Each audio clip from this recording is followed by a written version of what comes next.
আয়ুষ্মান সপ্তাহে পড়ুয়াদের স্বাস্থ্য পরীক্ষা শিবির জলপাইগুড়ি প্রাথমিক বিদ্যালয়ে। আগামী 16ই আগস্ট পালিত হবে আয়ুষ্মান দিবস। তার আগে পশ্চিমবঙ্গ সরকারের স্বাস্থ্য ও পরিবার কল্যাণ দপ্তরের উদ্যোগে রাজ্যের বিভিন্ন প্রান্তে 8 থেকে 14ই আগস্ট পর্যন্ত পালিত হচ্ছে আয়ুষ্মান সপ্তাহ।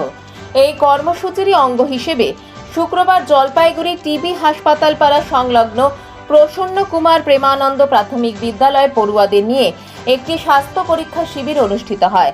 জলপাইগুড়ির পরিচিত Marina medical centre private limited nursing হোমের সহযোগিতায় আয়োজিত এই স্বাস্থ্য পরীক্ষা শিবিরে বিশিষ্ট চিকিৎসক ও স্বাস্থ্যকর্মীরা বিদ্যালয়ের ছাত্রছাত্রীদের স্বাস্থ্য পরীক্ষা করেন। শিবিরে বিদ্যালয়ের মোট 30 জন পড়ুয়ার স্বাস্থ্য পরীক্ষা করা হয়। শিবির শুরুর আগে বিদ্যালয়ের পক্ষ থেকে উপস্থিত অতিথিদের উত্তরীয় পরিয়ে এবং স্মারক তুলে দিয়ে সম্মান জানানো হয়। এরপর চিকিৎসক ও স্বাস্থ্যকর্মীরা পড়ুয়াদের বিভিন্ন স্বাস্থ্য সংক্রান্ত বিষয় পরীক্ষা করার পাশাপাশি প্রয়োজনীয় পরামর্শ দেন। অনুষ্ঠানে উপস্থিত ছিলেন নার্সিং ক্ষেত্রে দেশের সর্বোচ্চ সম্মান ফ্লোরেন্স নাইটিঙ্গেল পুরস্কারে ভূষিত এবং জলপাইগুড়ির গর্ব গীতা কর্মকার, মেরিনা নার্সিং হোমের মেডিকেল অফিসার ডক্টর স্বাগতম ভট্টাচার্য, নার্সিং সুপারিনটেন্ডেন্ট আর্কিতা বর্মন এবং মেডিকেল টেকনোলজিস্ট দুয়েল ইসলাম। বিদ্যালয়ে এই ধরনের স্বাস্থ্য পরীক্ষা শিবির আয়োজিত হওয়ায় পড়ুয়াদের পাশাপাশি অভিভাবকেরাও খুশি। তাদের মতে বিদ্যালয়ের পরিবেশে বিশেষজ্ঞ চিকিৎসকদের মাধ্যমে সন্তানদের স্বাস্থ্য পরীক্ষা করার সুযোগ পাওয়া অত্যন্ত গুরুত্বপূর্ণ। ভবিষ্যতেও এই ধরনের উদ্যোগ অব্যাহত থাকবে বলে আশা প্রকাশ করেন তারা।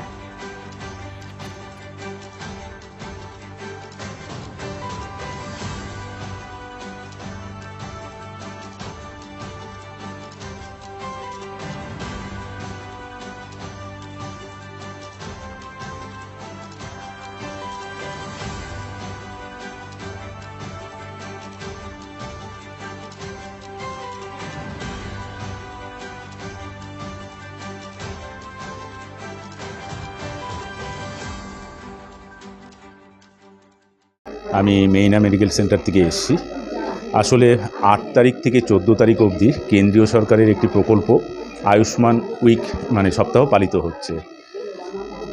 আসলে আমরা সবাই জানি যে স্বাস্থ্যই সম্পদ, সুস্বাস্থ্য সবার জন্যই দরকার। তো এই উদ্দেশ্যেই কেন্দ্রীয় সরকার এই আয়ুষ্মান সপ্তাহটা পালন করছে, যাতে সবার মধ্যে কিভাবে আমরা ভালো থাকতে পারি সেই বার্তা পৌঁছে দেওয়া যায়। এই জন্য প্রত্যেক দিন 8 তারিখ থেকে প্রত্যেক দিন কিছু না কিছু কর্মসূচি চলেই যাচ্ছে, সেটা সরকারি হাসপাতাল হোক বা বেসরকারি হাসপাতাল হোক। সেই শিবিরে আমরা বিভিন্ন হেলথ টক বা কিভাবে সুস্থ থাকা যায়, সুস্থ থাকার জন্য কি কি করণীয়, এই বিষয়গুলো নিয়ে আমরা সারা সপ্তাহ জুড়েই কাজ করছি। তারই একটা অঙ্গ হিসাবে আজকে আমরা এই স্কুলে এসেছি। এই স্কুলের বাচ্চাদের স্বাস্থ্য পরীক্ষা করছেন আমাদের ডাক্তারবাবু এবং যিনি নার্সিং সুপারিনটেন্ডেন্ট ম্যাডাম আছেন, ওনারা আজকে স্বাস্থ্য পরীক্ষা করছে বাচ্চাদের। তো এই উদ্দেশ্যেই আমাদের আজকে এই স্কুলে আসা। প্রসন্ন কুমার প্রেমানন্দ প্রাথমিক বিদ্যালয়ের টিআইসি টিচার ইনচার্জ।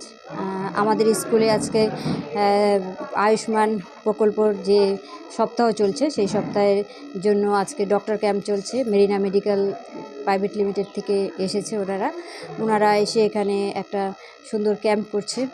বাচ্চাদেরকে স্বাস্থ্য শিবির চলছে, বাচ্চাদের এখানে পরীক্ষা চলছে। ওদের যত সমস্যা রয়েছে সব বাচ্চারা যেতে পারে না ভালো ডাক্তারের কাছে, ওরা সবসময় যায় না, অনেক সমস্যা ওরা বলেও না। এখানে ফ্রিতে সেই চেক আপটা হচ্ছে। আমরা খুব খুশি যে এখানে ওনারা এই প্রকল্পটা নিয়ে এসেছে এবং বাচ্চাদের ফ্রিতে যে সার্ভিসটা দিচ্ছে, আমরা সত্যি ওনাদের প্রতি প্রচণ্ড কৃতজ্ঞ। খুব ভালো হয়েছে। আমরা সংসারের চাপে তো খেয়াল করতে পারি না বাচ্চাগুলোকে, স্কুলে আসে। আর যাই হোক, এখানে একটা স্বাস্থ্য ক্যাম্প বসেছে, তো খুবই ভালো হয়েছে। তারা দেখবে কি প্রবলেম, আমরাও জানতে পারবো। সবসময় তো আর খেয়াল করতে পারি না। মেয়ে পড়ে। খুব ভালো হয়েছে, বাচ্চাদের স্বাস্থ্য দেখা হচ্ছে, আমরাও খুশি, ভালো হচ্ছে। স্বাস্থ্যর দিকে খেয়াল করছে, ভাল লাগছে।